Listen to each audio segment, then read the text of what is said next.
예, 안녕하세요. 예, 반갑습니다. 좋은 아침이죠? 예, 왜 좋습니까? 그냥 좋아요? 예, 그냥 좋은 것도 좋은데 이제 의미가 있으면 의시 좋으면 더 좋겠죠. 일단은 우리 사랑하는 형제 자매들 볼 수 있어서 좋고, 또 하나님의 말씀 배울 수 있어서 좋고, 또 주님께서 주신 각각의 맡겨진 봉사 속에서 하나님을 위해서 일할 수 있는 기회를 주셔서 좋고, 그래서 오늘 좋은 주일이죠. 맞습니까? 예. 아까도 인사할 때 보니까 되게 서로 이렇게 밝게 인사하시더라고요. 사랑 표현하시면서도 인사도 하시고 참 좋은 것 같아요. 다시 한번 인사해 보겠습니다. 제가 이제 알려드리는 문구로 한번 인사해 보겠습니다. 자매님들은 자매님들에게 예쁜 게 죄라면 당신은 죄인입니다. 그리고 형제님은 형제님들에게 잘생긴 게 죄라면 당신은 죄인입니다. 한번 인사해 보겠습니다.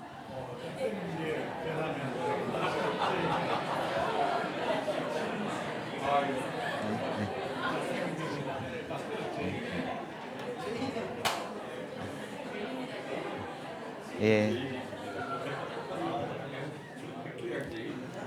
예, 됐습니다. 예. 죄인이라 그러는데 왜 이렇게 좋아하세요? 저희가 죄인이었죠. 하나님을 알기 전엔 죄인이었습니다. 근데 하나님께서 무한한 사랑으로 우리의 죄를 완전히 씻겨주셨죠. 그래서 우리가 죄인에서 의인으로 신분이 바뀌었어요. 그래서 항상 우리 삶 가운데 내가 구원받기 전에 어떤 모습이었는지를 생각하면 하나님 앞에 겸손할 수밖에 없고 형제자매들의 잘못을 이해하고 용서할 수 있는 사람이 되는 거겠죠. 항상 기억하셨으면 좋겠습니다. 같이 기도하겠습니다. 사랑과 은혜의 하나님 참으로 감사를 드립니다. 죄인이었던 저희들 그 무한한 사랑으로 구원해 주시고 또 구원받은 이후에도 늘 변함없는 사랑으로 저희와 함께 동행해 주시고 힘들고 어려울 때마다 위로해 주시고 말씀으로 힘주셔서 오늘 이제까지 믿음 안에서 살아갈 수 있도록 인도해 주시고 도와주신 것 너무나도 감사드립니다. 우리 고개 숙인 대구 강복교회 모든 형제 자매님들 삶 가운데에서 하나님께서 늘 풍성한 은혜를 베풀어 주시고 또 말씀의 능력으로 함께해 주셔서 각각의 삶을 통해서 하나님께 영광이 되고 또 주변에 많은 이루어진 영혼들에게는 하나님을 보게 하는 귀한 삶이 되어질 수 있도록 함께해 주시고 도와주시기를 부탁을 드립니다. 각각의 가정마다 하나님 세심하게 살펴주셔서 건강도 지켜주시고 믿음도 지켜주시고 부족한 것 필요한 것 있다면 채워주셔서 늘 주님 안에서 감사하면서 힘있는 신앙생활을 할 수 있도록 함께해 주시고 도와주시기를 부탁을 드립니다. 하나님의 인도하심 속에서 지난 6차까지 학예 수양회가 무사히 잘 마쳐졌고 또 오늘도 7차 학예 수양회가 진행 중에 있습니다. 하나님께서 그 시간도 함께해 주셔서 그곳에 참여한 많은 이뤄진 영혼들이 한 번도 빠짐없이 주님께로 돌아오는 귀한 역사가 나타날 수 있도록 함께해 주시고 아무런 사건 사고 없이 무사히 수양회가 잘 마쳐질 수 있도록 도와주시기를 부탁을 드립니다. 또한 9월 4일부터는 우리 대구 강복교회 대전도 집회가 계획되어 있습니다. 저희가 수양회 때 받았던 뜨거운 마음을 가지고 그 시간 함께하고 전도할 수 있도록 도와주셔서 그 시간이 저희들에게는 하나님의 사랑을 더욱더 느끼는 시간이 되고 또 이뤄진 영혼들에게는 하나님의 사랑을 아는 귀한 시간들이 되어질 수 있도록 도와주시고 또 함께해 주시기를 원합니다. 오늘도 주의 날 하나님께서 이곳으로 불러 모아 주셨습니다. 하나님께서 주시는 많은 교훈과 은혜와 위로들로 가득 채워가는 귀한 시간들이 되어질 수 있도록 함께해 주시기를 원합니다. 이 모든 기도 저희를 사랑해 주시고 영원한 위로가 되어 주시는 예수님의 이름으로 기도드렸습니다.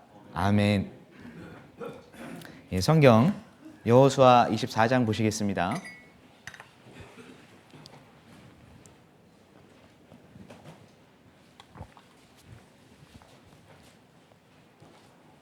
여호수아 24장 구약 성경 357페이지입니다. 여호수아 24장 14절부터 18절까지 14절부터 18절까지 찾으셨으면 같이 읽어보겠습니다. 그러므로 이제는 여호와를 경외하며 성실과 진정으로 그를 섬길 것이라. 너희의 열조가 강 저편과 애굽에서 섬기던 신들을 제하여 버리고 여호와만 섬기라. 만일 여호와를 섬기는 것이 너희에게 좋지 않게 보이거든 너희 열조가 강 저편에서 섬기던 신이든지 혹 너희의 거하는 땅 아모리 사람의 신이든지 너희 섬길 자를 오늘날 택하라. 오직 나와 내 집은 여호와를 섬기겠노라. 백성이 대답하여 가로되 여호와를 버리고 다른 신들 섬기는 일을 우리가 결단코 하지 아니하오리니 이는 우리의 하나님 여호와 그가 우리와 우리 열조를 인도하여 애굽 땅 종되었던 집에서 나오게 하시고 우리 목전에서 그 큰 이적들을 행하시고 우리가 행한 모든 길에서 우리의 지난 모든 백성 중에서 우리를 보호하셨음이며 여호와께서 또 모든 백성 곧 이 땅에 거하던 아모리 사람을 우리 앞에서 쫓아내셨음이라. 그러므로 우리도 여호와를 섬기리니 그는 우리 하나님이심이니이다. 예. 여호수아 24장 내용은 여러분들 잘 아시는 내용일 겁니다. 여호수아가 임종을 앞두고 이스라엘 모든 백성들을 불러 모아놓고 당부하고 있는 말씀이 나오고 있거든요. 특별히 이스라엘 백성들을 어디에 모으냐면 1절 보세요. 24장 1절입니다. 여호수아가 이스라엘 모든 지파를 세겜에 모으고, 자, 어디에 모았다라고 되어 있죠? 세겜에 모았다라고 되어 있습니다. 많은 지역이 있었을 텐데 왜 하필 모든 백성들을 세겜에 모아놓고 당부하는 말씀을 했을까요? 이 세겜이란 지역이 굉장히 의미 있는 지역이기 때문에 그래요. 아브라함이 그 갈대아 우르를 떠나서 가나안 땅으로 가게 되지 않습니까? 네, 가나안 땅에 도착했을 때 제일 먼저 단을 쌓고 여호와의 이름을 불렀던 곳이 어딜까요? 이 세겜인 겁니다. 그리고 야곱 아시죠? 야곱이 그 외삼촌 라반의 집에서 20년 동안 종살이하지 않습니까? 그리고 훗날 다시 고향으로 돌아오게 됩니다. 고향으로 돌아오게 될 때 이 상수리 나무 아래 그들이 섬겼던 우상들을 다 묻는 내용이 나오거든요. 그곳이 어디였을까요? 이 세겜이었습니다. 세겜. 그러니까 세겜은 굉장히 의미 있는 장소예요. 그러니까 우상을 버리고 하나님의 이름을 부름으로 하나님을 쫓아감으로 많은 복을 받았던 조상들의 삶을 본받아서 너희 역시도 하나님을 따라가며 살아야 될 것을 이야기하기 위해서 이 세겜에 모았다라고 이야기할 수가 있죠. 특별히 여호수아 24장은 여호수아의 임종을 앞두고 하는 내용인 겁니다. 여호수아가 몇 살 때 죽었는지 아세요? 몇 살 때 죽었습니까? 자, 24장 29절 보세요. 29절. 자, 제가 읽어보겠습니다. 이 일 후에 여호와의 종 눈의 아들 여호수아가 110세에 죽음에, 몇 살 때 죽었죠? 예, 110세, 110세에 죽었다라고 돼 있어요. 그러니까 죽음을 앞두고 하는 이야기거든요. 그걸 두 글자로 줄이면 뭐라고 이야기를 하죠? 자, 유언입니다. 유언. 유언과도 같은 이야기가 24장에 기록되고 있는 거예요. 여러분 인생 가운데 내 인생의 마지막 날 정말 유언을 한다면 어떤 이야기를 하시겠어요? 내 가까운 사람들을 불러놓고 유언을 한다면 어떤 이야기를 하겠습니까? 가장 하고 싶은 이야기, 가장 마음속에 담아뒀던 이야기, 가장 들려주고 싶은 이야기를 할 거잖아요. 그죠? 예수님도 이 땅에 오셔서 유언을 하셨습니다. 마지막으로 하신 말씀이 뭐죠? 다 이루었다. 그러니까 예수님께서 우리에게 가장 들려주고 싶었던 얘기는 어떤 얘기예요? 다 이루었다. 다 이루었다. 육신의 몸을 입고 이 땅에 오셔서 십자가의 보혈을 통해서 우리 죄를 완전히 사하셨습니다. 다 이루었다. 이 말씀을 들려주시려고 사실은 예수님께서 오셨던 거예요. 다 이루었다라는 말씀이 있기 때문에 우리가 영원한 구원을 받을 수 있잖아요. 맞습니까? 우리에게 가장 들려주고 싶었던 이야기예요. 자, 여호수아는 이스라엘 백성들에게 어떤 이야기가 가장 들려주고 싶었을까요? 오늘 읽었던 본문에 보면 반복되는 단어가 나옵니다. 어떤 단어가 반복해서 나왔어요? 여호와를 섬기라. 섬기라. 그러니까 가장 들려주고 싶었던 얘기는 어떤 얘기예요? 우리가 하나님을 섬기고 살아야 된다는 것을 가장 들려주고 싶었어요. 왜 하나님을 섬겨야 될까요? 하나님을 섬기며 살아갈 때 하나님의 은혜와 보호 안에 거할 수 있고, 하나님을 섬기며 살아갈 때 하나님 앞에 쓰임받는 인생이 될 수 있는 거죠. 그게 가장 성공한 인생이고 가장 특별한 인생이 되는 비결이다라고 이야기할 수 있습니다. 여호수아는 그걸 알았던 거예요. 가장 마지막으로 들려주고 싶었던 얘기는 다른 것보다 우리가 하나님을 섬기고 살아야 된다라고 이야기했던 거예요.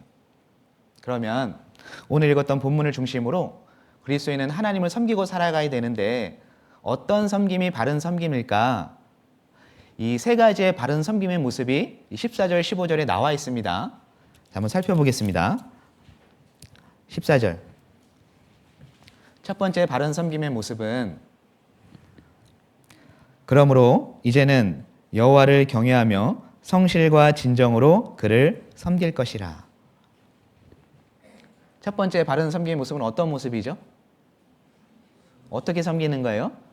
성실과 진정으로 하나님을 섬기는 것. 그게 바른 섬김일 겁니다. 성실히 섬긴다. 성실이라는 단어의 뜻이 뭐죠? 원어에 보면 온전하다, 흠이 없다라는 뜻을 가지고 있습니다. 그리고 낱말 뜻을 보면요, 한결같이, 변함없이, 그게 성실이잖아요. 그러니까 성실히 섬긴다라는 건 있잖아요. 이런 겁니다. 보이는 곳에서도 하나님을 섬기고 보이지 않는 곳에서도 하나님을 섬기는 것. 좋을 때도 하나님을 섬기고 내가 좋지 않을 때도 하나님을 섬기는 것. 그게 성실히 섬기는 것이다 라고 이야기할 수 있어요. 상황과 형편에 상관없이 늘 변함없이 하나님을 섬기는 것. 그게 바른 섬김의 모습이다라고 말씀드릴 수가 있어요. 여러분, 하나님을 섬기는 모습이 있잖아요. 내가 힘들다고, 어렵다고, 바쁘다고, 지금 고난 중에 있다고 그 섬김의 모습이 변한다라고 한다면 그것이 성실히 섬긴다라고 말씀드릴 수 있습니까? 없는 거예요. 성실히 섬긴다는 건 있잖아요. 내 형편과 그 상황과 상관없이 늘 일정하게 변함없이 섬기는 것이 성실히 섬기는 것입니다. 하나님은 그렇게 우리가 하나님을 섬기고 살아가길 원하시는 거예요. 그래서 성경에 보면 성실히 하나님을 섬겼던 사람들은 다 쓰임을 받았어요. 하나님께서 다 인정해 주셨습니다. 이 대표적인 사람이 요셉이죠. 요셉. 요셉은 성실한 사람이에요. 그래서 하나님이 요셉을 인정해 주셨던 거예요. 요셉의 삶을 보세요. 요셉의 아버지가 누굽니까? 요셉의 아버지가 누구예요?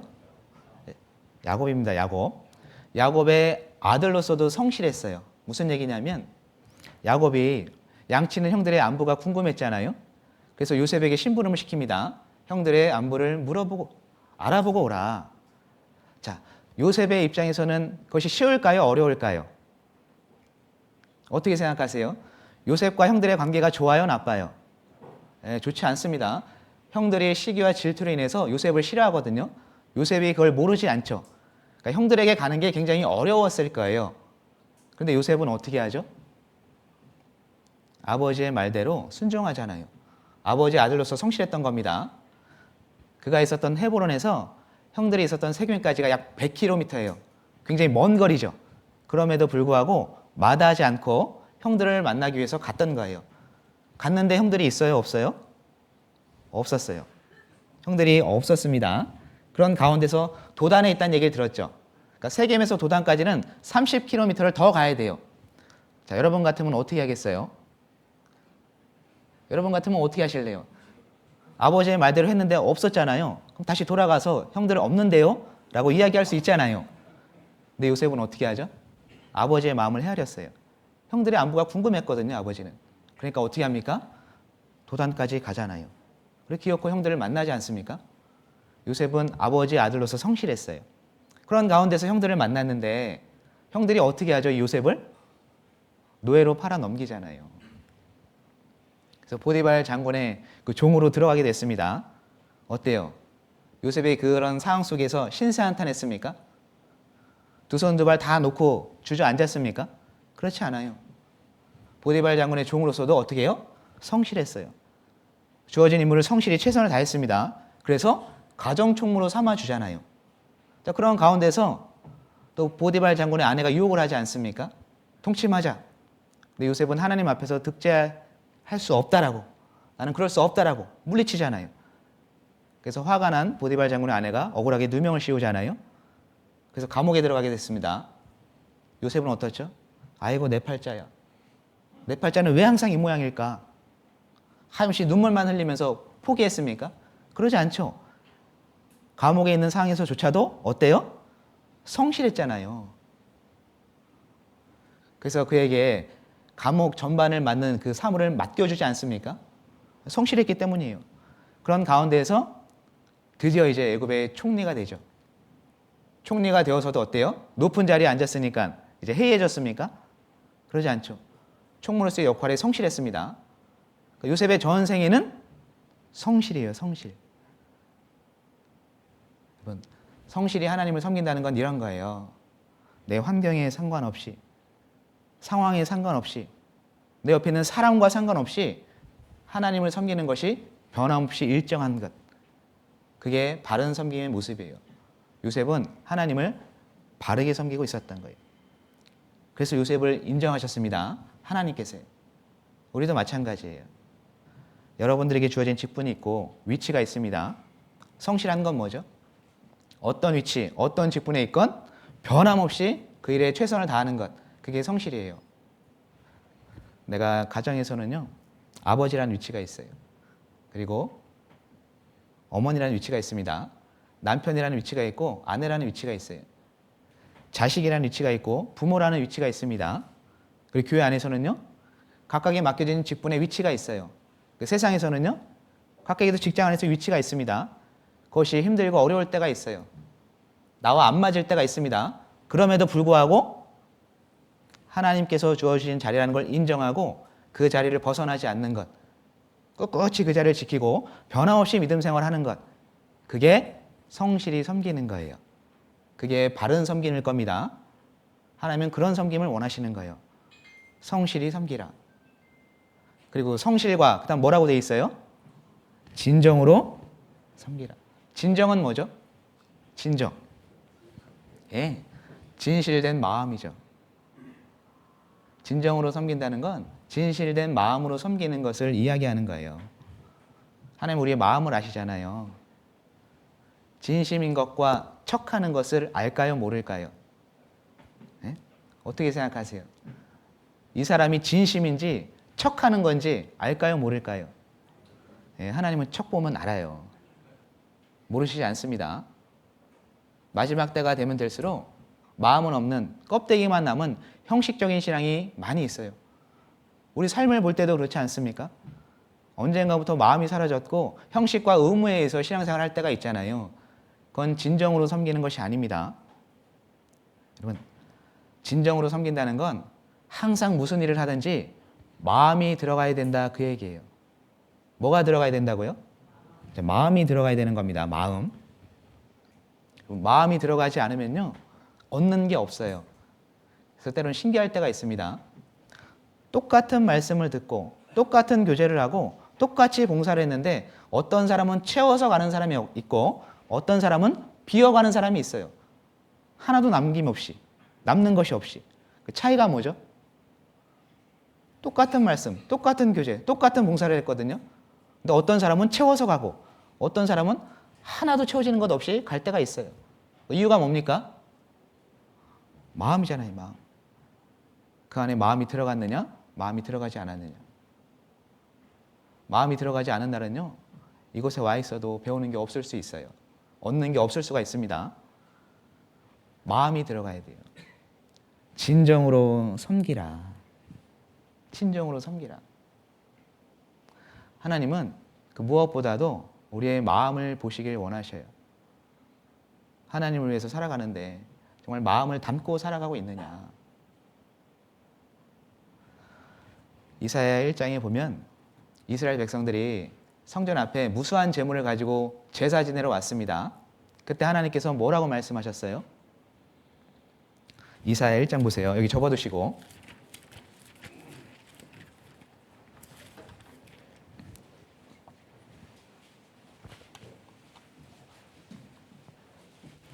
이사야 1장 11절 보세요.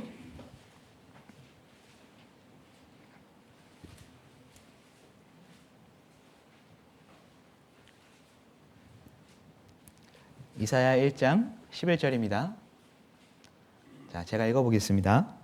여호와께서 말씀하시되 너희의 무수한 재물이 내게 무엇이 유익하뇨? 나는 수양의 번제와 살찐 짐승의 기름에 배불렀고 나는 수송아지나 어린 양이나 수염소의 피를 기뻐하지 아니하노라. 너희가 내 앞에 보이러 오니 그것을 누가 너희에게 요구하였느뇨? 내 마당만 밟을 뿐이니라. 너희가 내 앞에 어떻게 온다고요? 보이러 오니 누가 그것을 너희에게 요구하였느뇨? 내 마당만 밟을 뿐이라. 이스라엘 백성들은 많은 재물을 가지고 성전 앞에 나왔습니다. 하나님을 만나기 위해서. 근데 중요한 것 하나가 빠졌어요. 재물은 있는데 뭐가 없어요?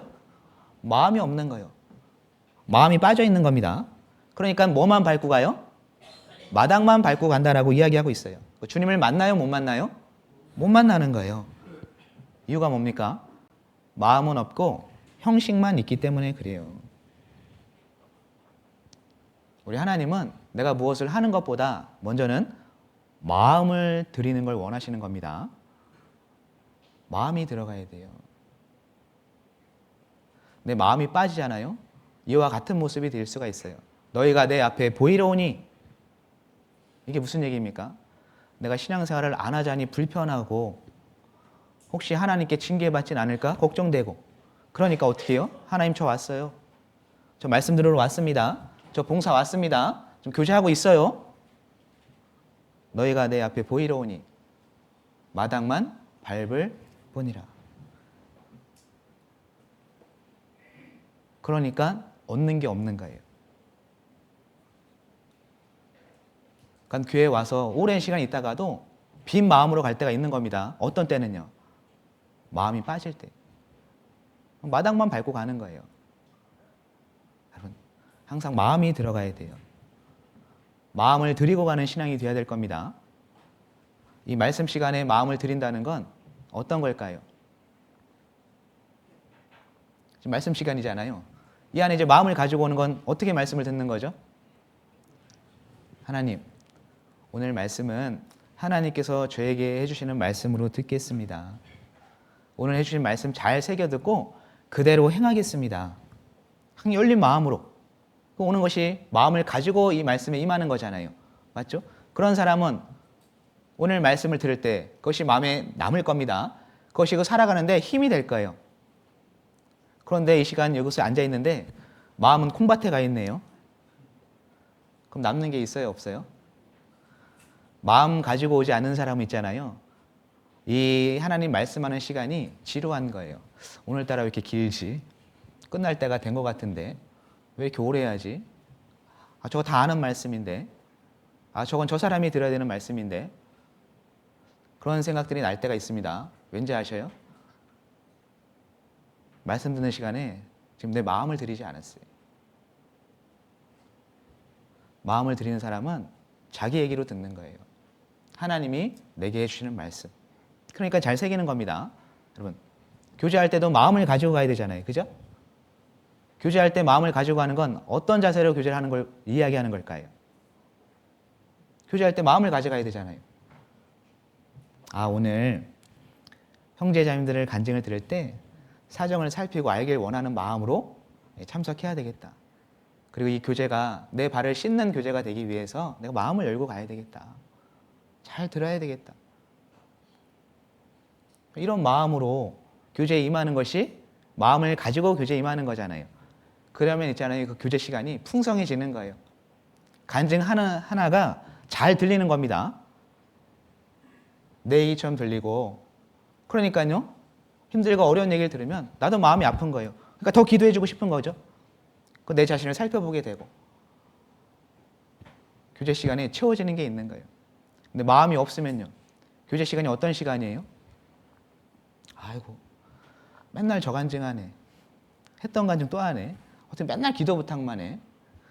아직도 삶이 저 모양이야? 판단하고 하나도 남는 것이 없는 그런 교제가 될 수가 있는 거예요. 그럼 마음을 가지고 와야 됩니다. 교제할 때도요, 마음을 가지고 와야 돼요. 그리고 봉사할 때도 마찬가지죠. 봉사할 때도 뭘 가져와야 돼요? 마음을 가져와야 돼요. 여러분, 몸만 가져오면 안 됩니다. 마음을 가져와야 된다고요. 마음을 가져와야 기쁘고 즐겁게 봉사할 수 있어요. 봉사할 때 어떤 마음으로 하세요? 감사한 마음으로 하시죠. 하나님이 나를 사용해 주시다니, 내가 하나님을 위해서 일할 수 있다니, 형제 자매들에게 도움이 될 수 있다니, 그런 마음으로, 기쁜 마음으로 다 하시죠. 그런 마음으로 하는 사람이 마음을 가지고 하는 겁니다. 근데 마음을 가지고 봉사하지 않으면 어때요? 항상 다툼이 있는 거예요. 봉사하면서도요. 마음이 안 맞아. 우리 자매님들 봉사를 많이 하시잖아요. 물론 다른 분들도 봉사 많이 하십니다. 어쨌든 자매님들이 교회 봉사를 대부분 많이 하셔요. 특별히 이제 어떤 봉사를 많이 하냐면 식사 봉사를 많이 하잖아요. 그죠? 여기도 식사 봉사가 이렇게 조별로 돌아가면서 합니까? 예. 어때요? 다음 주에 딱 소식지에 봤는데 우리 조가 식사 봉사예요. 어떤 마음이 들어요? 야, 감사하다. 우리가 봉사할 수 있는 조가 됐네. 그런 마음이 들어요? 아니면 왜 이렇게 우리 조가 빨리 돌아오지? 잘못 계산한 거 아니야? 어떤 생각이 먼저 들어요? 그럼 마음이 있는 사람은요, 그 봉사조를 딱 이름을 봤을 때 우리 조가 걸리면 감사하고 기쁜 거예요. 그렇지 않습니까? 맞아요? 오늘 식당 봉사 몇 조입니까? 22조가 식당 봉사하세요? 여러분, 교회 밥이 맛있어요? 맛없어요? 네. 왜 맛있는지 아세요? 뭐가 들어가요? 네, 마음이 들어갔기 때문에 그래요. 마음이 들어가서 맛있는 겁니다.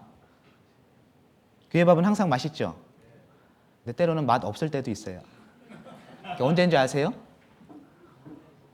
간장이 빠지고 소금이 빠져서가 아닙니다. 마음 없이 봉사할 때. 그때는 식당 안에서 항상 뭔가 다툼이 있어요. 그럼 마음이 빠지면 맛이 없어요. 제가 오늘 점심을 먹어보면 알아요.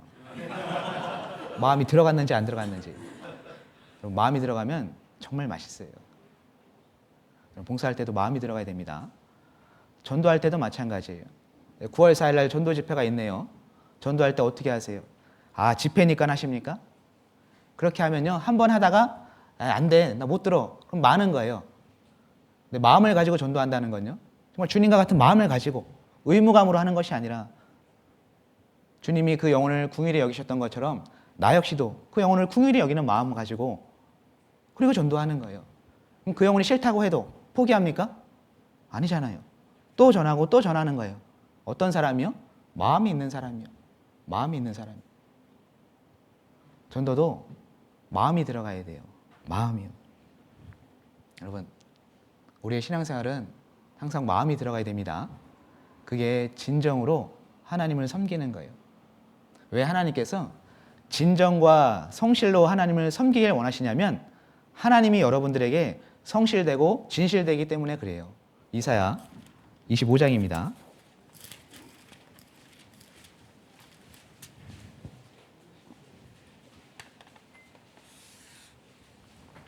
이사야 25장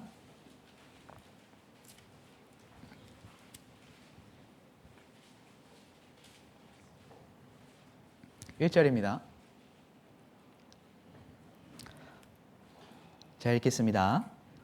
여호와여, 주는 나의 하나님이시라. 내가 주를 높이고 주의 이름을 찬송하오리니 주는 기사를 옛적에 정하신 뜻대로 같이 읽겠습니다. 성실함과 진실함으로 행하셨음이라. 우리를 구원하신 하나님이요, 성실하시고 진실하신 분이에요. 하나님이 천지 창조를 할 때 보세요. 얼마나 세심하고 성실하십니까? 인간이 살아가는데 필요한 20만 가지 조건을 다 충족시키셨어요.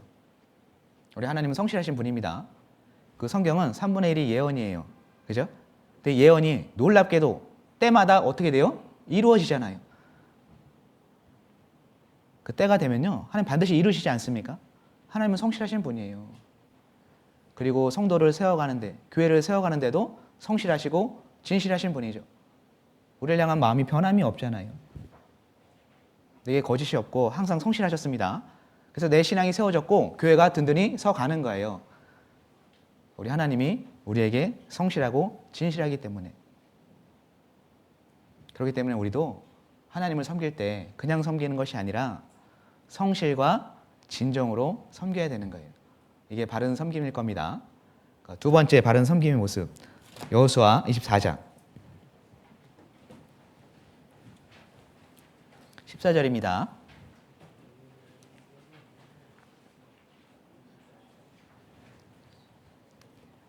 24장 14절 제가 다시 읽어보겠습니다. 그러므로 이제는 여호와를 경외하며 성실과 진정으로 그를 섬길 것이라. 너희의 열조가 강 저편과 애굽에서 섬기던 신들을 제하여 버리고 여호와만 섬기라. 자, 두 번째 바른 섬김의 모습은 어떤 모습일까요? 여호와만 섬기라. 하나님만 섬기는 것, 그게 바른 섬김인 겁니다. 하나님도 섬기는 게 아니라 하나님만 섬기는 것, 이게 바른 섬김이에요. 하나님만 섬기려면 반드시 선행되어야 되는 것이 있어요. 뭐가 선행되어야 되죠? 애굽에서 섬기던 신들을 제하여 버리고, 버리는 과정이 선행되어야지만 하나님만 섬길 수 있게 되는 거예요. 다시 말하면 버리는 게 있어야 됩니다. 버려야지 섬길 수 있어요. 이스라엘 백성들이 있잖아요. 하나님을 섬기던 백성들이죠. 근데 그들은 하나님만 섬기지 않았어요. 각 가정마다 작은 우상들을 숨겨놨습니다. 그리고 필요할 때마다 꺼내보고 빌고 위안을 받았던 거예요. 왜 그랬을까요, 그들이? 하나님을 안 믿는 게 아닙니다. 하나님을 믿고 있어요. 그럼에도 불구하고 다른 우상들도 같이 섬겼거든요. 이유가 뭐죠? 하나님만으로는 만족이 안 되는 거예요. 그러니까 다른 것도 같이 섬기는 겁니다. 이걸 하나님만 섬긴다라고 이야기할 수 있습니까? 아니잖아요. 하나님도 섬기는 거예요. 하나님은 그런 섬김을 원하지 않으세요. 다른 무엇과 같이 섬기는 걸 원하지 않으십니다. 하나님만 섬기는 것을 원하셔요. 여러분 마음을 잘 살펴보셔요. 여기는 하나님을 섬기지 않는 사람은 없습니다. 근데 중요한 건 하나님만 섬기고 있을까? 그걸 생각해 보셔야 된다는 거예요. 내가 정말 하나님만 섬기고 있을까? 우리 마음이 몇 개예요? 마음 몇 개예요? 네, 마음은 하나예요, 하나. 근데 그 마음이 놀랍게도요, 여러 개로 나눠질 때가 있어요. 언제인지 아세요? 우리가 구원받을 때 예수님을 주로 받았기 때문에 내 마음 안에는 온전히 하나님밖에 없습니다. 그런데 신앙생활을 하다 보면 다른 것이 내 마음에 크게 자리할 때가 있어요, 없어요? 있어요. 그때마다 그런 것들이 내 마음에 하나씩 들어오면 내 마음이 어떻게 되는 거예요? 그때부터 나뉘는 거예요. 조각조각 나는 겁니다. 그래서 온전히 하나님을 섬길 수 있을까요? 없을까요? 없는 거예요. 우리의 마음은 하나인데 다른 것이 들어오면 나뉘게 된다는 거예요. 하나님도 섬기게 되는 거예요. 야고보서 1장 보세요.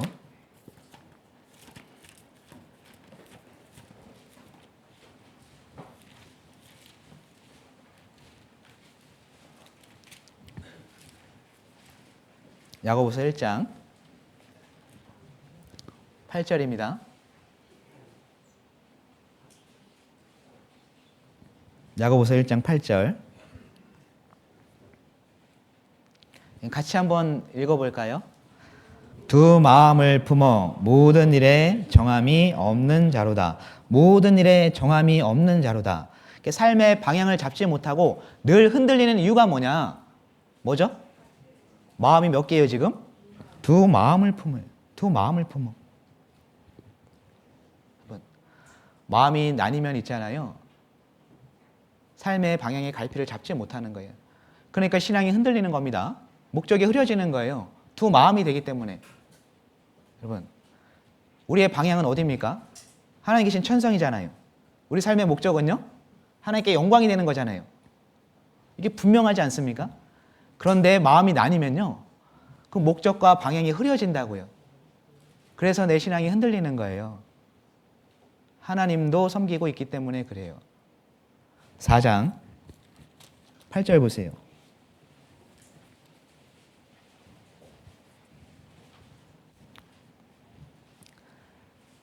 4장 8절도 같이 읽어보겠습니다.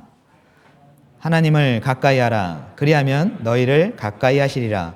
죄인들아 손을 깨끗이 하라. 두 마음을 품은 자들아 마음을 성결케 하라. 하나님을 가까이 하라. 그리하면 너희를 가까이 하시리라. 두 마음을 품은 자들아 마음을 성결케 하라. 두 마음을 품은 자들아 마음을 성결케 하라. 여러분, 우리의 마음이 나뉘어서는 안 될 거예요. 그건 하나님 앞에 바른 섬김의 모습이 아니에요. 오직 우리 마음에 하나님만으로 채워야 될 겁니다. 그러려면 어떻게 해야 된다고요? 내 마음 안에 있는 것들을 버려야 된다고요. 버리지 않으면 하나님만 섬기는 것이 불가능해져요. 여러분, 버리지 않으면 어떻게 될까요? 결국 그게 내 우상이 되는 겁니다. 처음에는 있잖아요. 그 우상이 하나님보다 낮아요. 반드시 그럴 거예요. 근데 시간이 지나면 어떻게 되죠? 하나님과 동등된 위치가 됩니다. 그럼에도 버리지 않고 계속해서 놔두면 어떻게 돼요? 이제 이 우상이 하나님보다 더 높아지는 거예요. 그리고 이 우상이요, 내 삶을 지배하게 되는 거예요. 이사야 26장 보세요. 이사야 26장입니다.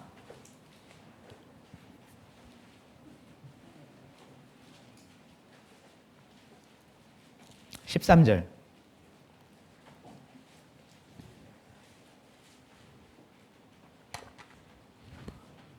이사야 26장 13절입니다. 같이 한번 읽어볼까요?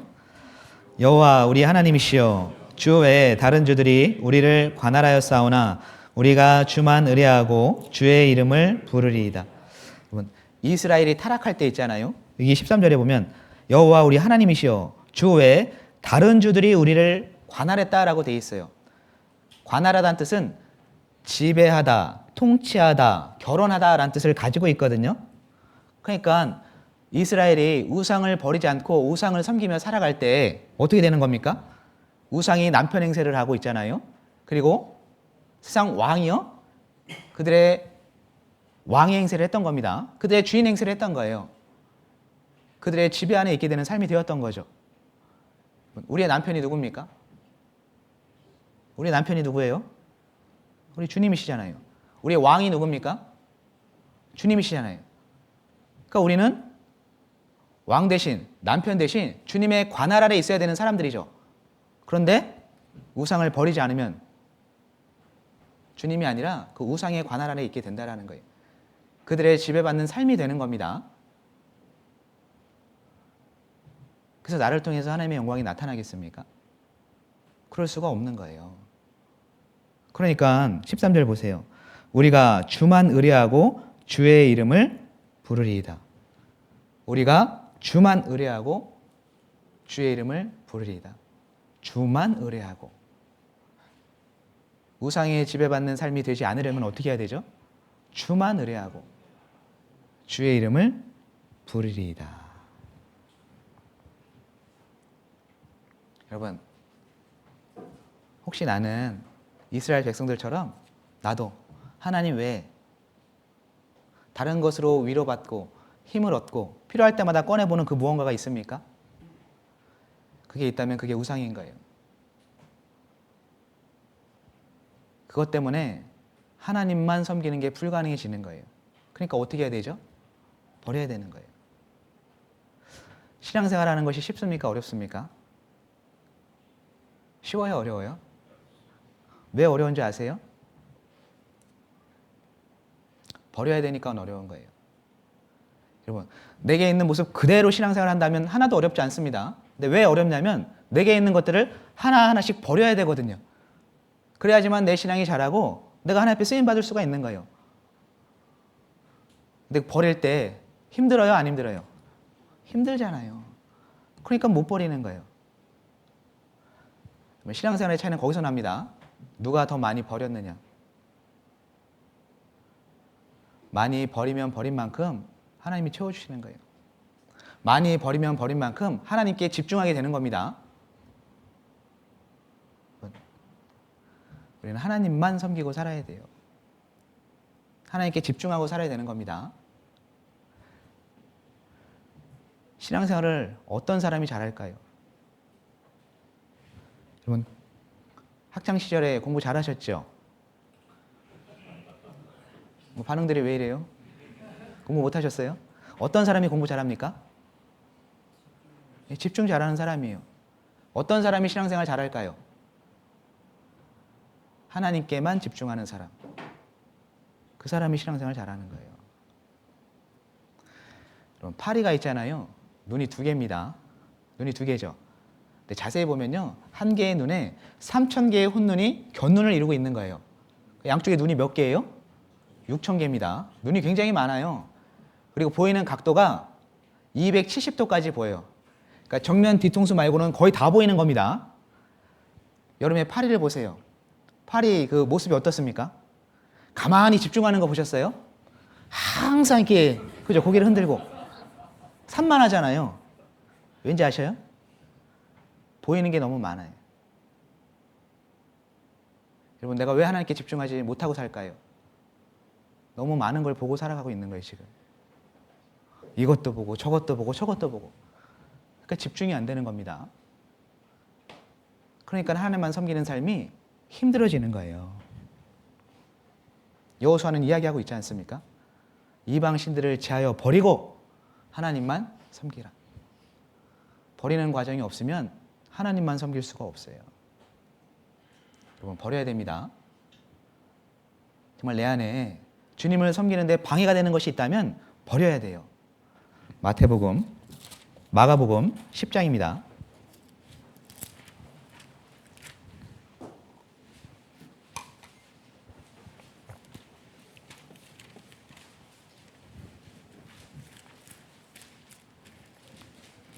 마가복음 10장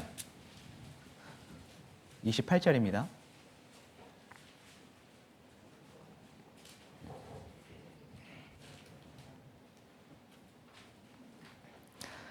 마가복음 10장 28절 제가 읽어보겠습니다. 신약성경 72페이지.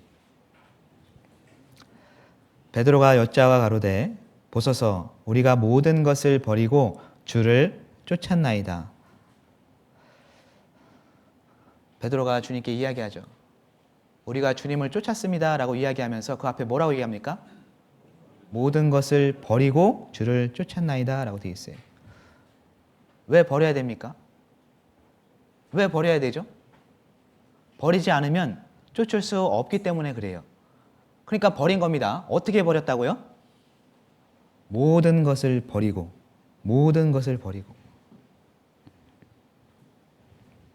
여러분, 버리지 않으면 쫓는 것이 힘들어요. 쫓는 것이 안 되는 겁니다. 제자들은요, 버리고 쫓은 사람들인 거예요. 아까도 말씀드렸다시피 버리는 건 쉽지가 않아요. 왜? 아깝다는 생각이 들어요. 어렵고 힘들다는 생각이 들어요.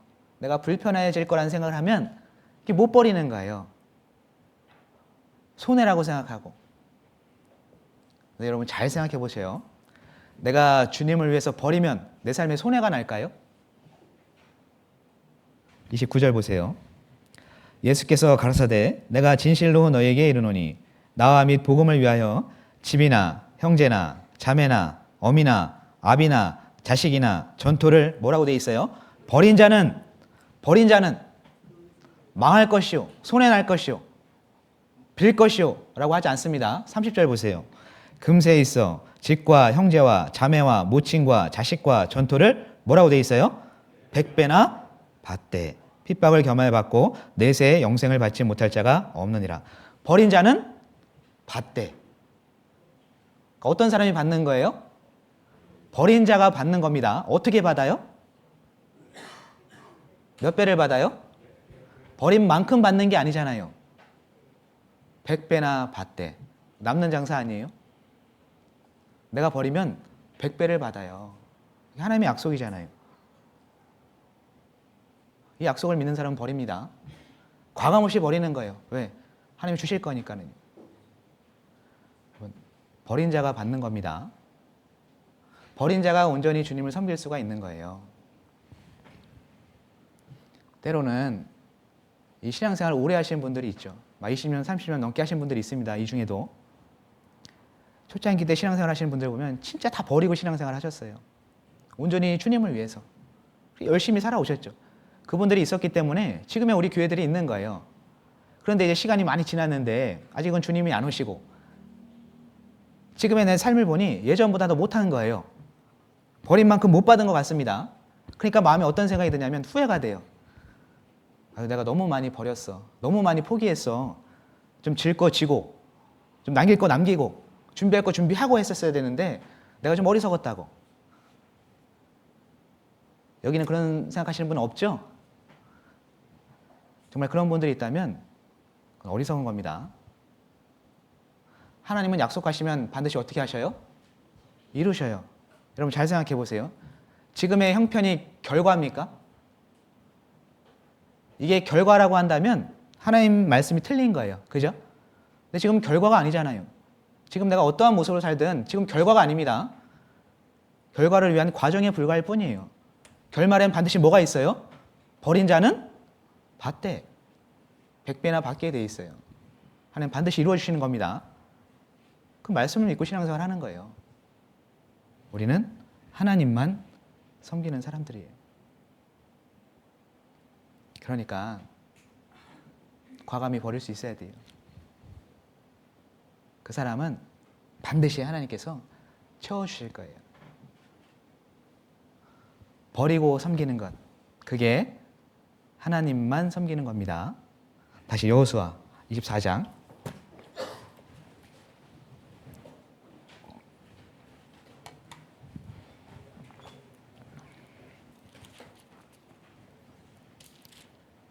15절 보세요. 바른 섬김의 세 번째 모습이 나와 있어요. 15절. 만일 여호와를 섬기는 것이 너희에게 좋지 않게 보이거든 너희 열조가 강 저편에서 섬기던 신이든지 혹 너희의 거하는 땅 아모리 사람의 신이든지 너희 섬길 자를 오늘날 택하라. 오직 나와 내 집은 여호와를 섬기겠노라. 세 번째 바른 섬김의 모습은 어떤 모습일까요? 우리가 인생을 살다 보면요, 수많은 선택의 기로에 놓여져 있을 때가 있습니다. 그 선택의 기로에서 하나님 편으로 선택하는 것, 그게 바른 섬김이에요. 수많은 선택 가운데 있잖아요. 하나님 편으로 선택하는 것, 그게 바른 섬김인 겁니다. 쉽게는 이런 거죠. 오늘 교재가 있습니다. 교재를 갈까? 피곤한데 집에서 쉴까? 이런 선택의 기로에 놓여 있을 때가 있어요? 없어요? 있잖아요. 이때 하나님 편에서 하는 선택은 어떤 선택이에요? 집에 가서 쉬는 겁니까? 네, 교재 가는 거잖아요. 그죠? 말씀을 읽을까?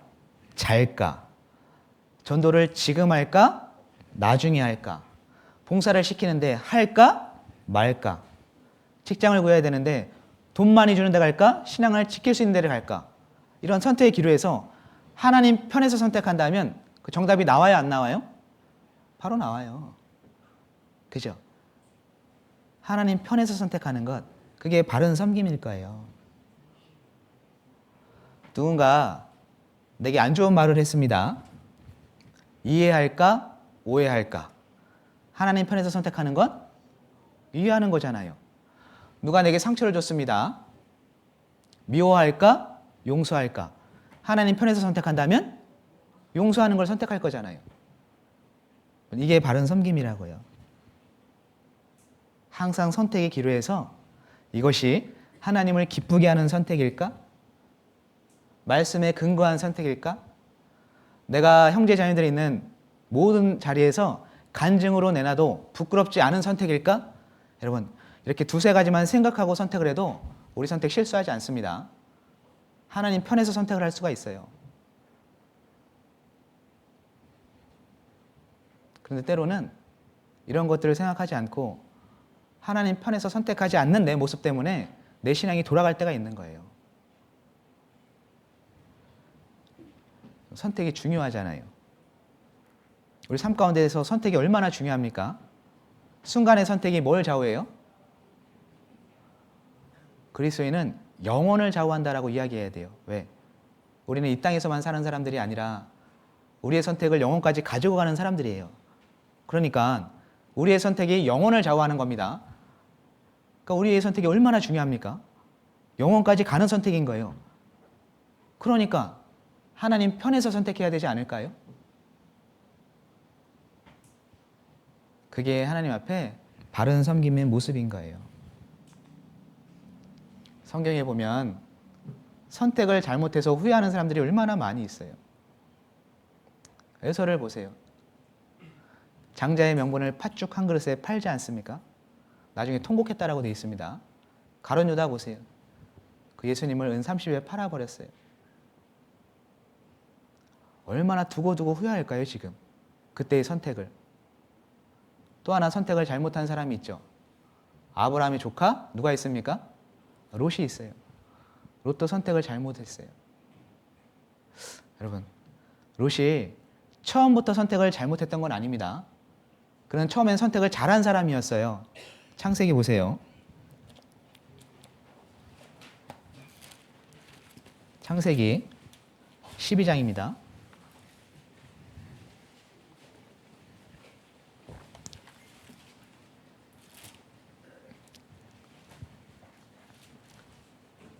(4절입니다)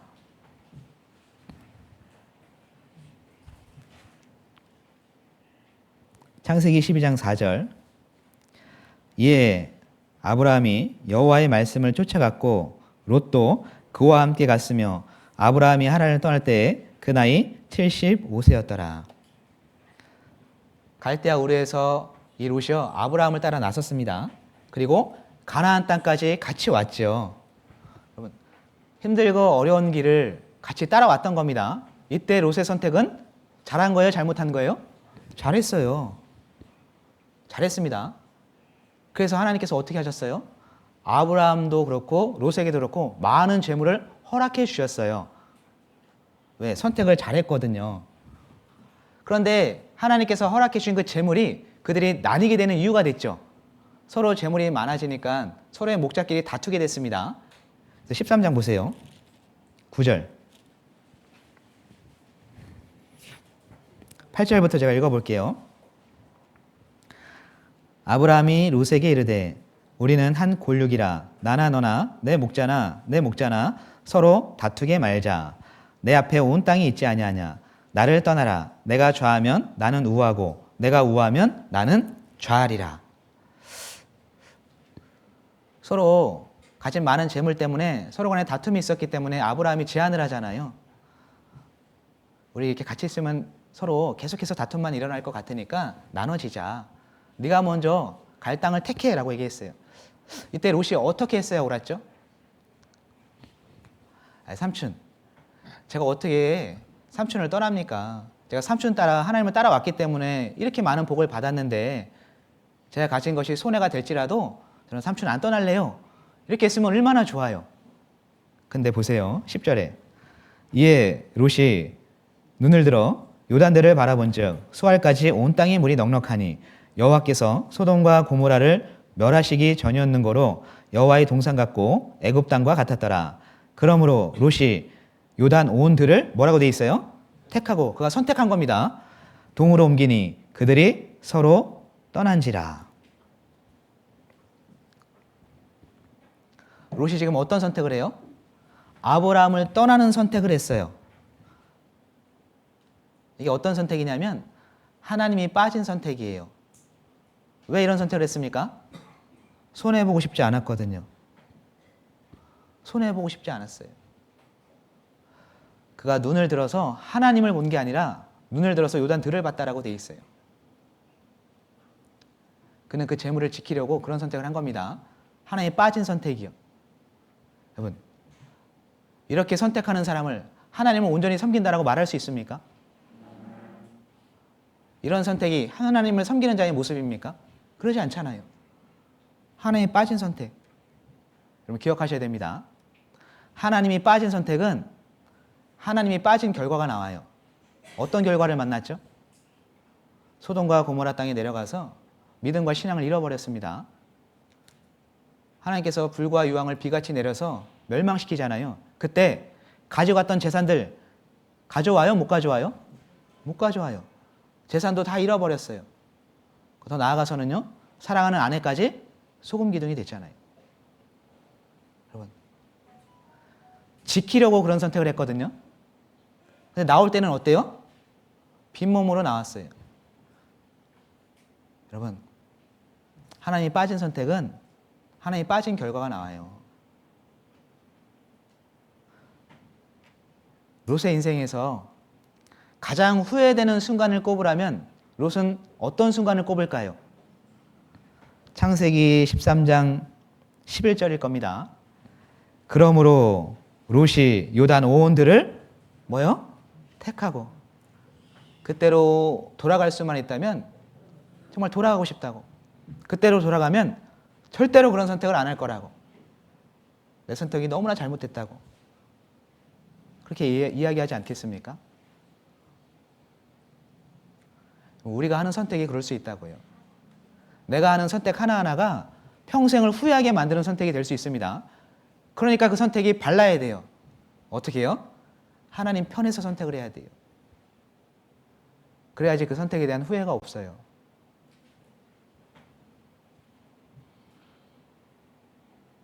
하나님 편에서 한 선택은 하나님이 결과를 주셔요. 그러니까 은혜와 축복이 되는 겁니다. 여러분이 신앙생활을 하는 가운데 그동안 많은 선택을 하셨잖아요. 때로는 하나님에 빠진 선택을 할 때도 있지 않았습니까? 그래서 내가 얼마나 손해를 봤어요. 우리 각자가 너무나도 잘 알고 있습니다. 다시는 그런 선택을 하면 안 돼요. 수많은 선택의 기로에서 하나님 편에서 선택해야 될 겁니다. 하나님을 생각하고 선택해야 될 거예요. 그게 바른 섬김의 모습일 거예요. 제가 딸이 하나 있거든요. 딸이 어렸을 때 고모가 항상 놀러 오면, 제 여동생이 있는데 고모가 놀러 오면 저희가 사줄 수 없는 비싼 선물을 항상 가지고 와요. 그러니까 이 딸이요, 제 딸이 항상 고모 오기만을 기다리는 거예요. 항상 좋은 선물을 가지고 오니까. 하루는 오늘 제 고모가 온다는 얘기를 들었습니다. 목이 빠지게 기다리는 거예요. 오늘은 어떤 선물을 가지고 올까? 근데 고모가 딱 왔는데 손을 봤더니 빈손이에요. 그러니까 얘가 얼마나 실망하던지 눈에 보이기에. 근데 고모가 생각이 있었던 거예요. 왜냐면 오늘은 내가 마트 가서 네가 원하는 선물 사줄게. 고를 수 있는 기회를 준다고. 그래서 이제 대형 마트에 갔습니다. 그래서 장난감 코너에 갔어요. 그래서 얘가 막 왔다 갔다 하는 거예요. 저랑 자매는 그걸 지켜봅니다. 그래서 얘가 왔다 갔다 할 때마다 막 조마조마해. 왜 그럴까요? 왜 조마조마할까요? 예? 싼 거 집을까 봐. 싼 거 집을까 봐. 비싼 거 집을까 봐 아니고 싼 거 집을까 봐. 왜냐면 싼 거는 우리도 평생 사줄 수 있거든요. 근데 비싼 거는 이제 고모만 사줄 수 있으니까 이럴 때 비싼 거 집어야 되잖아요. 그래서 이제 문구 코너에서 왔다 갔다 하는 겁니다. 싼 것도 집어보고 비싼 것도 집어보는 거예요. 싼 거 집을 때는 저희 마음이 애타는 거예요. 야, 그거 말고. 대놓고 얘기할 수는 없으니까. 비싼 거 집으러 갈 때는 야, 그렇지, 거기지. 이렇게 막 고민하다가 얘가 결국에는 뭘 집었냐면 싼 거 집었어요. 싼 거. 얼마나 속상하든지. 그걸 보면서 제가 느낀 게 뭔지 아세요? 우리 하나님도 그렇겠구나. 우리 삶 가운데 비싼 거와 싼 거 있습니다. 비싼 건 영원하고 가치 있는 것, 남는 것. 싼 거는요, 썩어지고 없어지는 것, 이 세상 것. 매일매일 하루에 비싼 것과 싼 것이 있어요. 근데 내가 있잖아요. 비싼 거 여기 있는데 싼 거 앞에서만 기웃기웃 거리는 거예요. 하나님이 그런 나를 보신다면 어떤 마음이 들까요? 죄송하지만 속이 터지는 겁니다. 야, 여기 왜 비싼 거 있는데 왜 그 싼 거 앞에서 머뭇거리냐? 이 비싼 거 집어야지. 여러분, 하나님 앞에 바른 섬기의 모습은 비싼 거 집는 거예요. 싼 거 집지 말고 비싼 거 집어야 됩니다. 그게 바른 선택이에요.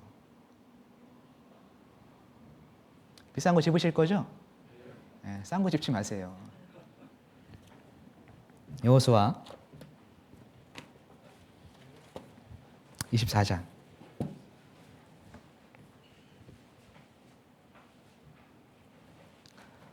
제가 바른 섬김의 모습을 세 가지 말씀을 드렸죠. 성실과 진정으로 섬기는 것, 그리고 버리고 하나님만 섬기는 것, 그리고 선택의 기로에서 하나님 편에서 선택하는 것. 그게 세 가지 바른 섬김의 모습이다라고 말씀을 드렸습니다. 자, 그러면 우리가 왜 하나님만 섬기고 살아야 될까요? 왜 하나님만 섬기고 살아야 될까? 그 이유가 17절 이하에 잘 나와 있습니다. 17절 보세요. 이는 우리 하나님 여호와 그가 우리와 우리 열조를 인도하여 애굽 땅 종되었던 집에서 나오게 하시고. 왜 우리가 하나님을 택하고 살아야 되죠? 첫 번째 이유는 날 구원하셨기 때문에 그래요. 날 구원하셨기 때문에.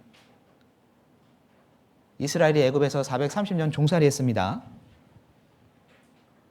근데 주님께서 어떻게 하셨죠? 우리 하나님께서 죄의 종이었던 그들을 자유자가 되게 하셨어요. 애굽에서 출애굽하게 하셨습니다. 이것이 마치 우리 삶과 같잖아요.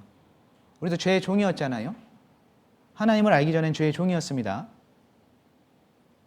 하나님이 은혜를 베풀어 주셔서 이제 죄의 종에서 자유자가 됐어요. 더 나아가서는 하나님의 자녀가 됐죠. 그래서 우리가 하나님을 아버지라고 부르잖아요.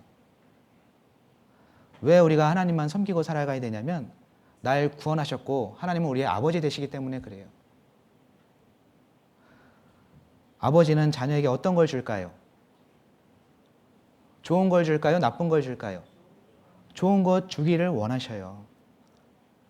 왜 우리가 하나님만 섬기고 살아가기를 원하실까요? 하나님을 위해서, 나를 위해서.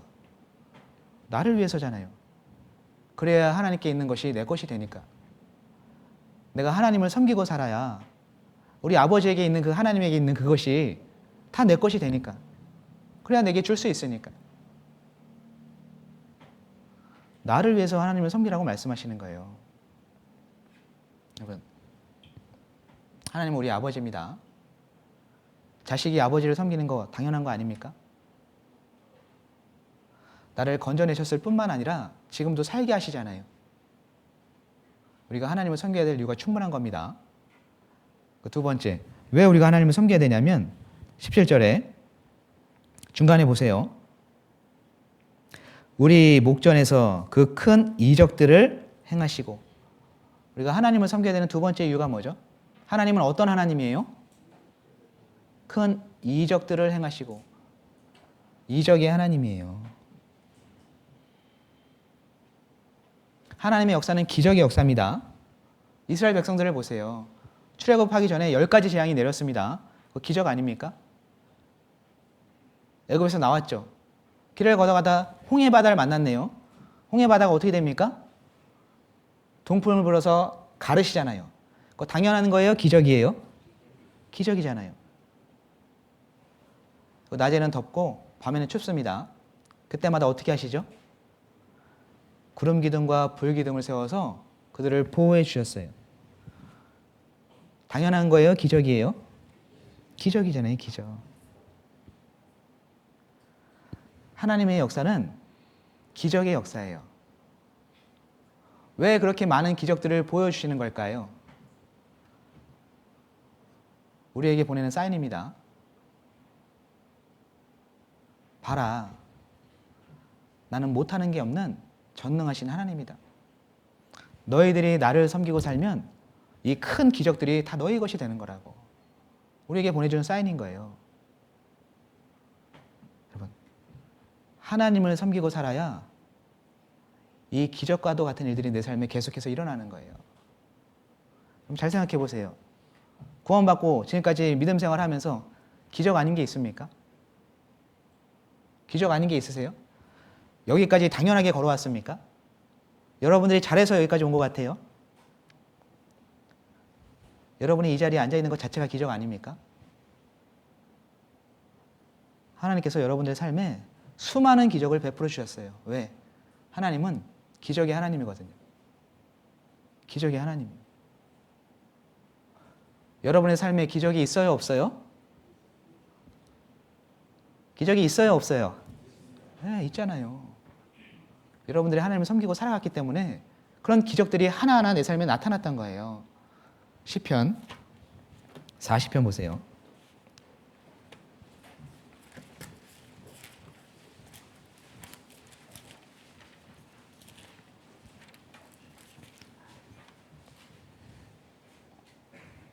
오절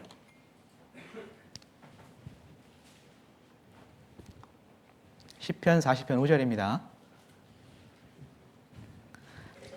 자, 같이 읽겠습니다. 여호와 나의 하나님이여 주의 행하신 기적이 많고 우리를 향하신 주의 생각도 많도소이다.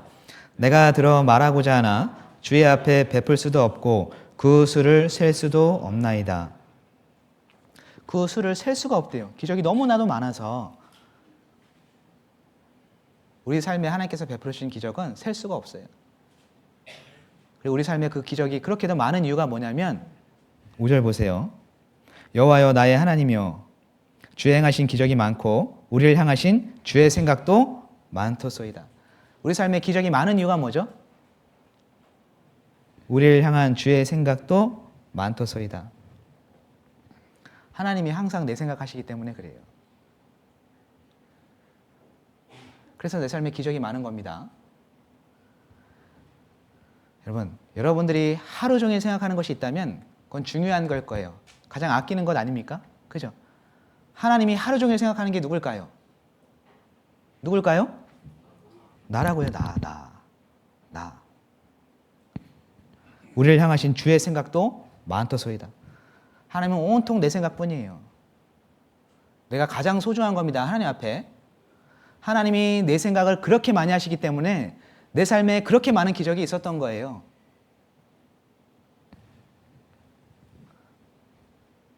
하나님은 지금도 여러분 생각이에요. 그런데 우리의 삶을 한번 살펴볼까요? 나는 무슨 생각하고 삽니까? 하나님은 온통 내 생각뿐인데 나는 무슨 생각하고 삽니까? 나도 하나님 생각. 맞아요? 하나님도 내 생각하고 나도 하나님 생각하면 그 사랑이 끊어지지가 않는 거예요. 우리는 계속해서 기적을 맛볼 수 있는 겁니다. 하나님은 온통 내 생각뿐이에요. 오늘도 어떻게 하면 신앙이 자라게 해줄 수 있을까? 요즘 힘들고 어려워 보이는데 어떻게 하면 내가 위로하고 힘을 줄 수가 있을까? 전도하는 영혼이 그렇게 안 바뀌는데 어떻게 하면 끝까지 포기하지 않고 전도하는 마음을 갖게 할 수 있을까? 이제 구원받은 지 좀 됐는데 어떻게 하면 봉사를 맡겨볼 수 있을까? 지금 형제 자매 간에 좀 관계가 안 좋은데 어떻게 하면 화해시키고 하나 되게 할 수 있을까? 좀 물질적으로 형편이 참 힘들고 어려워 보이는데 어떻게 하면 채워줄 수 있을까? 하나님이 온통 이런 생각 하신다고요. 나에 대해서. 그래서 지금까지 살아오면서 그런 기적 같은 일들이 하나하나씩 생겼던 거예요. 내가 가지고 있던 문제들이 하나하나씩 풀렸던 겁니다. 왜? 나를 향하신, 그만할까요? 주의 생각이 많도소이다. 나를 향한 주의 생각이 많기 때문에 그렇죠. 17절 보세요. 같이 읽겠습니다. 나는 가난하고 궁핍하오나 주께서 나를 생각하시오니 주는 나의 도움이시오 건지시는 자시라. 나의 하나님이여 지체하지 마소서. 나는 가난하고 궁핍하오나, 내가 가난하고 궁핍하게 될 때가 있어요. 그게 물질적으로든 아니면 내 영적으로든. 그때도 하나님은 날 버리시는 분이 아니에요. 내 옆에 계시는 겁니다. 그리고 주께서는 나를 생각하시오니, 나를 생각하셔요. 그리고 힘든 가운데서도 나의 도움이 되시는 분인 거예요. 그래서 저와 여러분의 삶에 그렇게 많은 기적들이 있었던 거예요.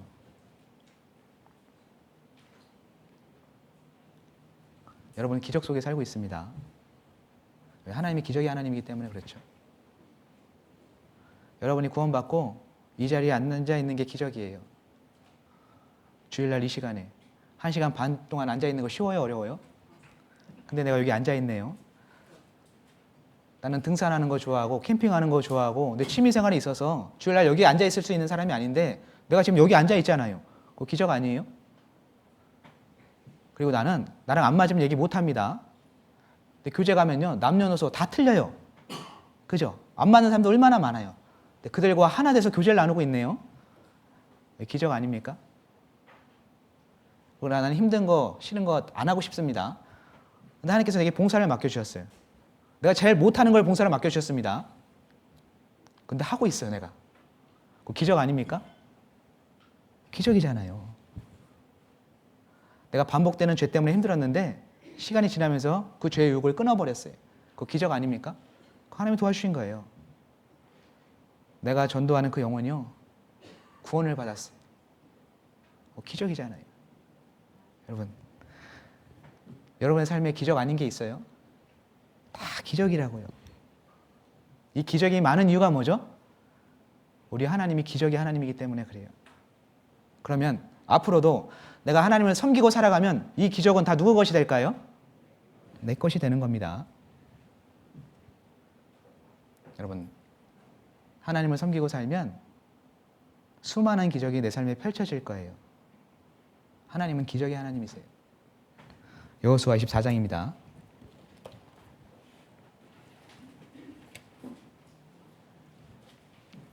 17절.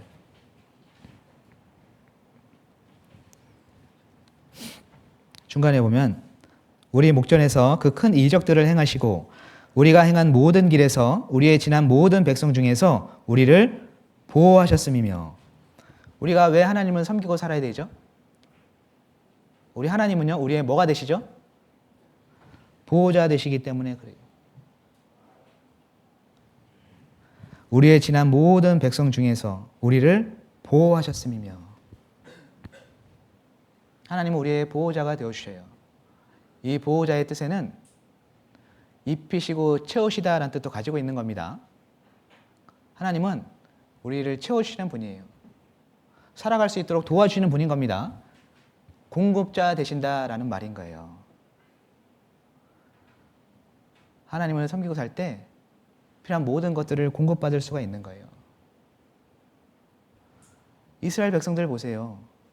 공급받는 삶 아니었습니까? 광야에 먹을 게 있습니까? 없잖아요. 근데 하나님께서 어떻게 하셔요? 하늘에서 만나를 내리셔요. 그래서 공급해 주지 않습니까? 물이 없습니다. 반석을 쳐서 물을 내시잖아요. 고기가 먹고 싶네요. 광야에서 그 고기가 어디 있어요? 근데 어떻게 하죠? 통풍을 불어서 메추라기 떼를 2규빗, 하루길 되는 거리만큼 내리셨다라고 되어 있어요. 한 달 동안 코에 냄새가 나도록 먹었다라고 되어 있습니다. 보세요. 하나님은 보호자 되시고 공급자 되셔요. 하나님을 섬기고 살아갈 때 우리 삶에 채워짐이 있는 겁니다. 이스라엘 백성들이 40년 광야길을 걸어가는데 옷 걱정, 신발 걱정 했어요, 안 했어요? 왜죠? 하나님이 다 채워주셨기 때문이잖아요. 신명기 29장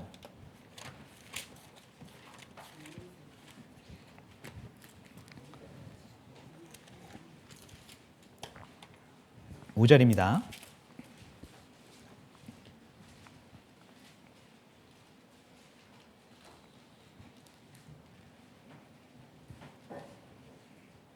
(29장) 5절.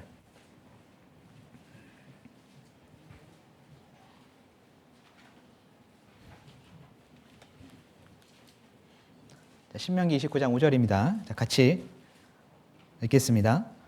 주께서 40년 동안 너희를 인도하여 광야를 통행케 하셨거니와 너희 몸의 옷이 낡지 아니하였고 너희 발의 신이 헤어지지 아니하였으며. 40년 동안 광야를 통과했는데 옷과 신발이 헤어지지 않았다라고 되어 있어요. 그들은 옷 걱정, 신발 걱정 안 했습니다. 하나님이요, 필요할 때마다 공급해 주셨다는 얘기예요. 걱정하지 않을 수 있도록. 하나님 우리의 공급자 되세요. 우리가 무엇이 필요한지 아십니다. 그래서 채워주셔요. 하나님을 섬기고 살아가면. 때로는 내 부족함을 느낄 때가 있죠. 나는 왜 이렇게 부족할까? 왜 이렇게 없을까? 이유가 뭘까요? 하나님이 안 채워주셔서? 아닙니다. 내가 하나님을 섬기고 살지 않기 때문에 그래요. 두 번째는요. 욕심 때문에 그렇죠. 자족하지 못하는 마음 때문에 부족하다고 생각하는 거예요. 사실 하나님께서 삶에 필요한 모든 것들을 채워주셨어요. 지금까지. 그래서 내가 지금도 살고 있는 거잖아요. 앞으로도 마찬가지입니다. 하나님께서 채워주셔요. 내가 하나님을 잘 섬기고 살면요. 부족함 없이 살아갈 수가 있어요. 여호와는 나의 목자시니 내게 부족함이 없으리로다. 어떤 사람이 부족함이 없이 삽니까? 여호와는 나의 목자시니. 주님이 내 목자가 되는 삶. 양은 목자의 음성을 듣잖아요. 주님의 음성을 듣고 주님을 섬기며 살아가는 삶. 그 사람에겐 부족함이 있어요? 없어요? 없는 거예요. 왜? 하나님 우리의 보호자 되시고 공급자 되시거든요. 언제까지요? 언제까지? 죽을 때까지요. 시편 48편입니다.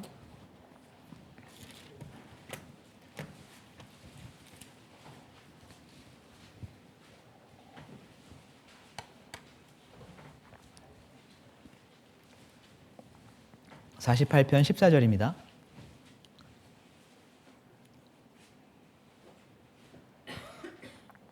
같이 읽겠습니다. 이 하나님은 영영이 우리 하나님이시니 우리를 죽을 때까지 인도하시리로다. 하나님이 언제까지 인도해 주셔요? 죽을 때까지요. 죽을 때까지 우리를 인도해 준다라고 되어 있어요. 이 하나님이 내 하나님이라는 사실은 영영이 우리 하나님이시니 변함이 없습니다. 아버지가 자식을 굶게 하지 않아요. 그럼 우리 편에서는 어떻게 하면 되죠? 그런 아버지를 믿고 아버지를 섬기고 살면 되는 거예요. 그 사람은 부족함 없이 살 수 있어요. 우리가 하나님을 섬겨야 되는 이유는 우리의 공급자 되시기 때문에 그래요. 마지막으로 여호수아 24장입니다.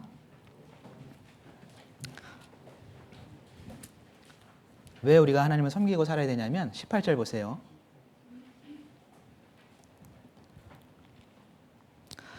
여호와께서 또 모든 백성 곧 이 땅에 거하던 아모리 사람을 우리 앞에서 쫓아내셨음이라. 그러므로 우리도 여호와를 섬기리니 그는 우리 하나님이시니이다. 왜 우리가 하나님을 섬기고 살아야 될까요? 우리 하나님은 승리케 하시는 하나님이시기 때문에 그래요. 승리케 하시는 하나님. 18절에 보면 여호와께서 또 모든 백성 곧 이 땅에 거하던 아모리 사람을 우리 앞에서 쫓아내셨습니다. 이스라엘 백성들이 출애굽 이후에 수많은 전쟁이 있었습니다. 광야 생활 중에 아말렉과의 전쟁이 있었고 아모리 족속과의 전쟁이 있었습니다. 가나안 땅에 들어가서는 7 족속과의 전쟁이 있었잖아요. 전쟁을 했다 하면 져요, 이겨요? 승리하게 되어 있었습니다. 비결이 뭐였을까요? 이스라엘 백성들은 군인으로 나온 게 아니거든요. 종이었다 나왔습니다. 갖춰진 군인이 아니었어요. 그런데 전쟁을 하기만 하면 승리하는 거예요. 그 비결이 뭐죠? 승리케 하시는 하나님이 항상 함께 싸우셨기 때문에 그래요. 여호수아 출애굽기 17장 보세요.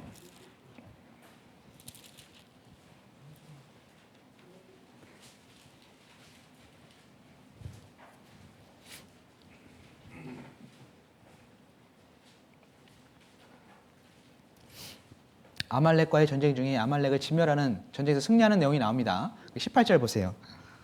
16절. 17장 16절.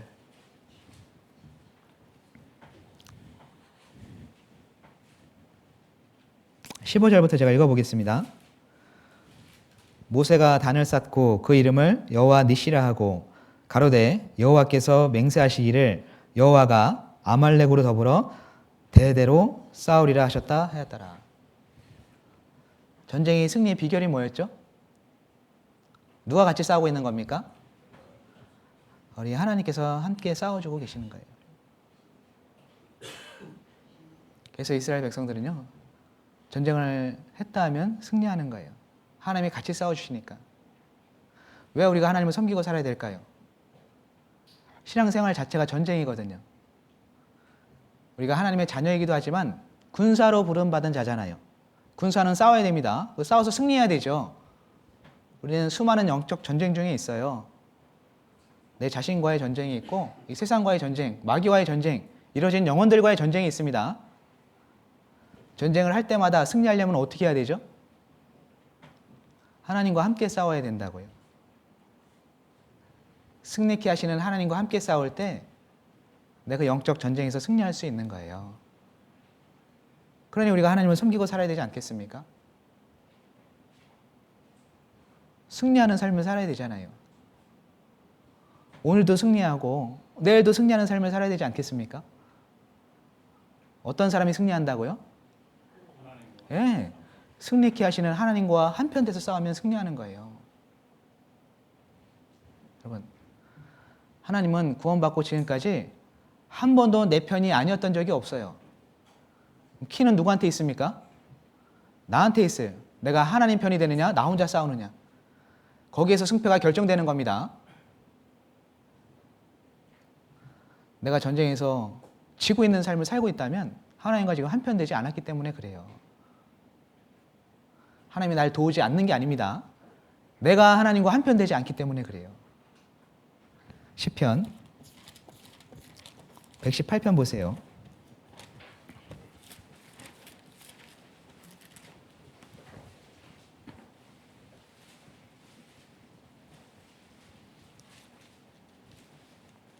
시편 118편 6절 보세요. 같이 읽겠습니다. 여호와는 내 편이시라 내게 두려움이 없나니 사람이 내게 어찌할꼬. 여호와는 누구 편이에요? 항상 내 편이세요. 이 사실은 변함이 없습니다. 근데 나는 하나님 편일 때도 있고 아닐 때도 있는 거예요. 그래서 거기에서 승패가 결정났던 거예요. 하나님은 내 편이시라.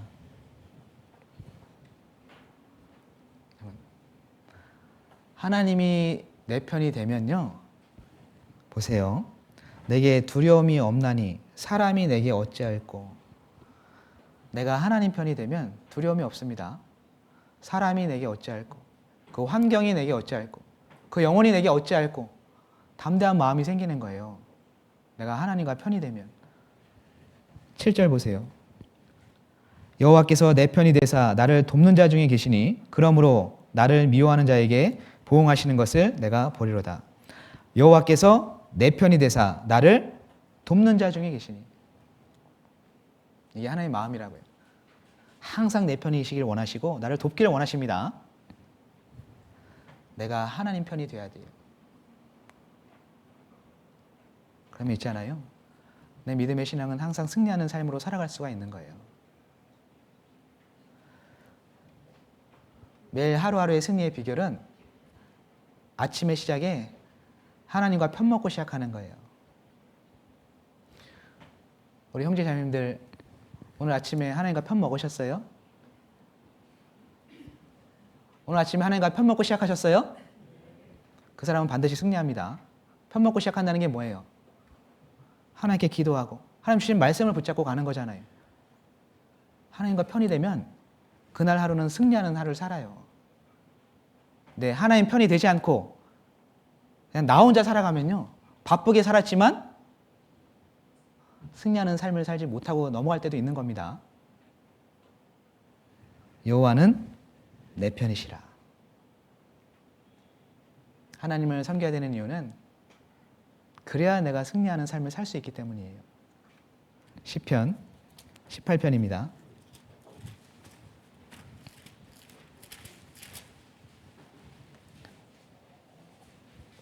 2절.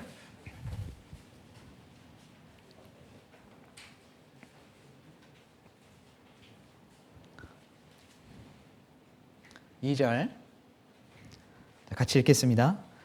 여호와는 나의 반석이시요 나의 요새시요 나를 건지시는 자시요 나의 하나님이시요 나의 피할 바위시요 나의 방패시요 나의 구원의 뿌리시요 나의 산성이시로다. 왜 하나님을 섬기고 살아야 되는지 더 이상 설명 안 해도 되겠죠. 하나님을 섬기고 살 때 2절에 하나님이 내 하나님이 되는 거예요. 그럼 내가 해야 될 게 뭘까요? 1절 같이 읽겠습니다. 나의 힘이 되신 여호와여, 내가 주를 사랑하나이다. 하나님을 힘으로 삼고 하나님만 사랑하는 거예요. 2절에 하나님이 내 삶 가운데 역사하는 겁니다. 나의 힘이 되신 여호와여, 내가 주를 사랑하나이다. 이 고백이 매일의 삶 가운데 나의 고백이 되어야 되는 거예요. 여호수아 24장.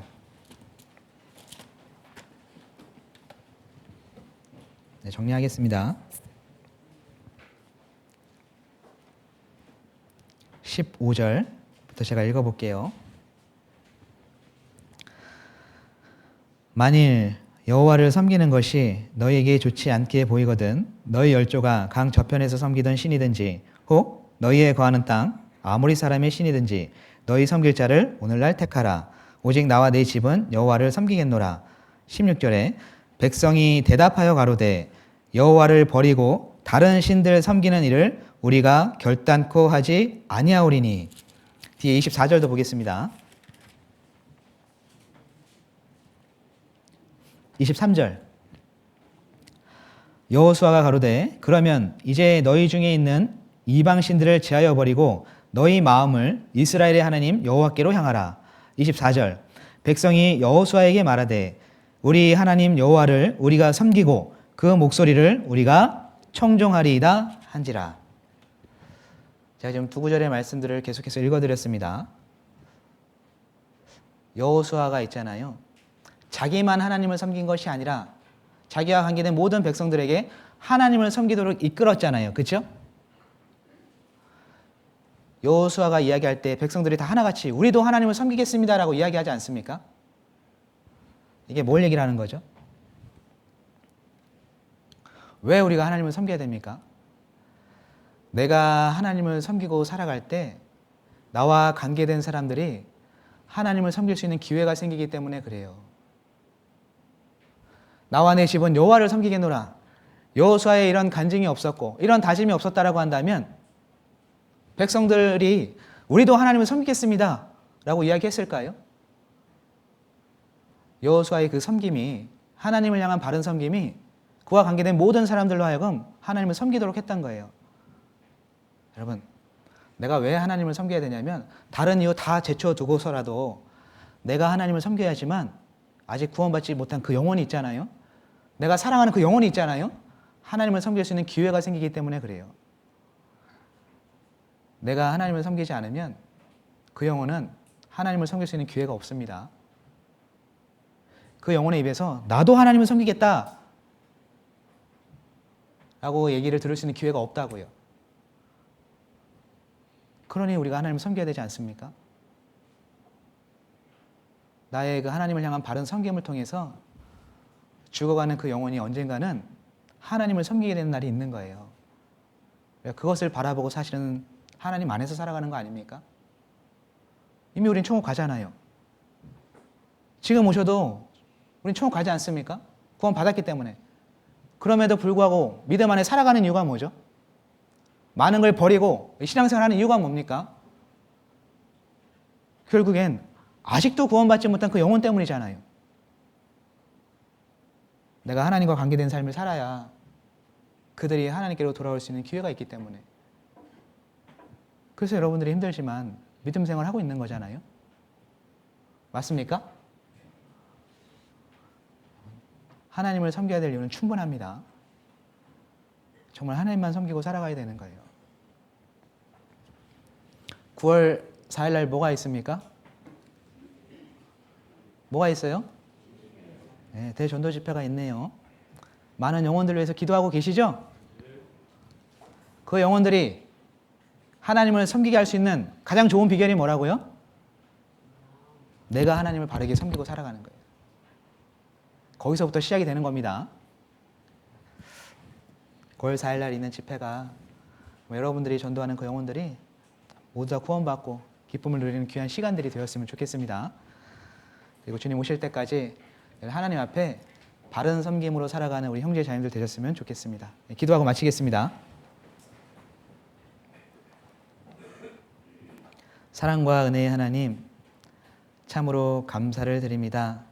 오늘 말씀 배웠던 것처럼 우리 형제 자매님들이 온전히 하나님만을 섬기는 가운데에서 하나님이 주시는 은혜와 축복을 맛볼 수 있도록 도와주시고, 우리의 바른 섬김을 통해서 우리가 전도하는 그 영혼들이 하나님께로 돌아오는 귀한 역사가 더욱더 힘있게 나타날 수 있도록 함께해 주시고 도와주시기를 간절히 부탁을 드립니다.